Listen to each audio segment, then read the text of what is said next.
हाय दोस्तों, मैं हूं जमशेद रज़ा प्रोफेशनल ट्यूटोरियल के जानिब से। और आज के इस ट्यूटोरियल में जो कि हमारे लेसन नंबर 7 है एडोब फोटोशॉप CC 2017 में हम एक बार मिरर सिलेक्शन के बारे में पढ़ेंगे जो कि पॉलीगोनल लेसो टूल के ऑप्शन में मौजूद है। पिछले लेसन में हम लोगों ने लेसो टूल के बारे में पढ़ा था। इस लेसन में हम पॉलीगोनल टूल के बारे में जो सिलेक्शन में है उसको पढ़ेंगे। तो आइए देखते हैं कि इस लेसन में हमारे पास क्या है। चलो स्टार्ट करते हैं।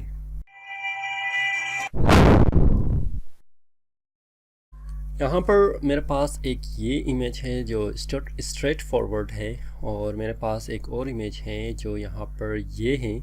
तो इस दो इमेज में एक ख़ास बात जो पॉलीगोनल लेसो टूल में मौजूद है, जो अब आप क्लिक करेंगे लेसो टूल में तो आपके पास ये तीन ऑप्शन आएगा जिसका लेसो टूल हम लोग पिछले लेसन में हमने पढ़ाया था। तो इसकी लिंक की डिस्क्रिप्शन में इस वीडियो के अंदर भी दे दूंगा जो आप जाके चेक कर सकते हैं। तो इस लेसन में हम पॉलीगोनल लेसो टूल को पढ़ेंगे। तो इसको सेलेक्ट करने के बाद फ़ायदा क्या है कि स्ट्रेट आप सिलेक्शन कर सकते हैं। आप क्लिक करेंगे तो आपके पास स्ट्रेट एक किस्म की पैटर्न बन जाएगी। तो फॉर एग्ज़ाम्पल अगर मैंने ये कंप्लीट बिल्डिंग को कॉपी करना है तो मैं क्या करूँगा, इजी के साथ इसको मैं कर सकता हूँ। फॉर एग्ज़ाम्पल यहाँ पर मैं कॉपी करूँगा ये चीज़, क्योंकि ये बिल्कुल स्ट्रेट ही है तो मैं इसको आसानी के साथ क्या कर सकता हूँ, कॉपी कर सकता हूँ। तो कॉपी करने के बाद हम लोग क्या करेंगे, इसको किसी और जगह पर भी ले जा सकते हैं। फॉर एग्ज़ाम्पल मैंने ये कॉपी किया, सेलेक्ट किया है अभी मैंने। सिलेक्शन के बाद में जाके इसको कॉपी करूँगा। कॉपी करने के बाद में जाके वापस इसको पेस्ट करूँगा। तो पेस्ट करने के बाद इसको मूव करते हैं और ऑल्ट को अगर आप शिफ्ट को प्रेस कर ले तो इसी डायमेंशन में वो आ जाएगी। तो आ जाने के बाद आप क्या कर सकते हैं, इस पर आप कंट्रोल T प्रेस कर ले तो आपके पास इस किस्म की एक रेक्टेंगल साइन आ जाएगी। तो अगर आप इस पर राइट क्लिक कर ले तो आपके पास है फ्लिप हॉरिजॉन्टल। आप फ्लिप हॉरिजॉन्टल कर ले और यहाँ पर आपने क्या करना है, इसको और यहाँ पर लाना है। लाने के बाद आप इसको फॉरवर्ड कर सकते हैं एक और नई बिल्डिंग के हिसाब से। फॉर एग्ज़ाम्पल ये है मेरी एक और नई बिल्डिंग जो मैं यहाँ पर ले आऊँगा इससे। तो इसी तरह आप बहुत सारी और बिल्डिंग को ले जा सकते हैं, कॉपी कर सकते हैं और पेस्ट कर सकते हैं। फॉर एग्ज़ाम्पल अगर मैंने ये बिल्डिंग कॉपी करना है तो मैं इसको भी कॉपी कर सकता हूँ। यहाँ पर मैं सिलेक्शन करूँगा। एक ख़ास सिलेक्शन करने के बाद आप चेक कर सकते हैं कि पॉलीगोनल टूल इस किस्म के आर्किटेक्चर बेसिस में कैसे काम आ रहा है और आसानी के साथ हम लोग इसको कॉपी कर सकते हैं। फॉर एग्ज़ाम्पल ये मैं कॉपी कर रहा हूँ सिलेक्शन करके।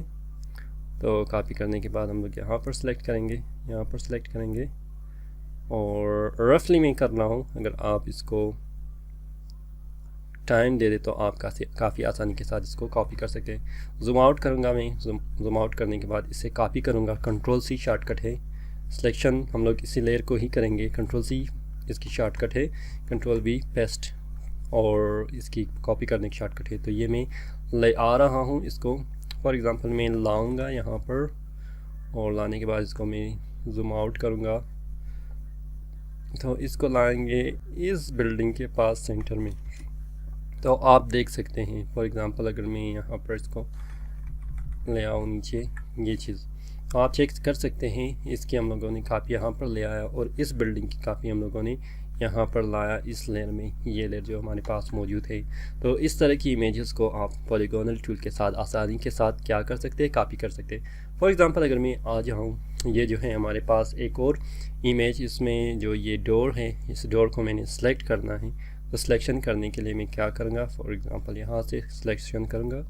सिलेक्शन करने के बाद स्ट्रेट फॉरवर्ड देख ले कितनी इजी और आसानी के साथ हम लोग इसको सिलेक्शन कर सकते हैं। और अगर आपने ये गलती किया है तो बैक स्पेस आप प्रेस करेंगे तो दोबारा आप उसी पॉइंट पर सिलेक्शन कर सकते हैं। तो मैं ये कंप्लीट सिलेक्शन करूँगा। यहाँ पर आने के बाद इसी तरह control C copy, control V paste करेंगे। तो कॉपी और पेस्ट करने के बाद आप इस डोर को मूव कर सकते हैं और मूव करने के बाद किसी और जगह पर आप रिप्लेस कर सकते हैं। फॉर एग्ज़ाम्पल मैं ये डोर यहाँ पर रिप्लेस कर दूँगा। तो आप चेक कर सकते हैं कितनी आसानी के साथ हम लोग पॉलीगोनल टूल के साथ क्या कर सकते हैं, मुख्तलिफ इमेजेस को हम लोग डुप्लिकेट कर सकते हैं, कॉपी कर सकते हैं बग़ैर किसी दुश्वारी के। तो ये है हमारे पास इस लेसन में लेसो टूल को कि किस तरह हम लोग यूज़ करते हैं लेसो टूल को और लेसो पॉलीगॉन टूल को। अगले लेसन में हम लोग बाकी भी पढ़ेंगे कि हमारे पास है एक लेसो टूल के बारे में भी हम लोग मज़ीद अगले लेसन में पढ़ेंगे। मुझे उम्मीद है कि ये वीडियो आपको पसंद आया होगा। अगर ये वीडियो आपको पसंद आया है तो थम्स अप कीजिएगा और शेयर करना नहीं भूलिएगा, और अगर अभी तक आपने सब्सक्राइब नहीं किया है तो सब्सक्राइब भी कीजिएगा। मिलते हैं एक नई वीडियो के साथ। फ़िलहाल मुझे इजाज़त दीजिए। अल्लाह हाफ़िज़।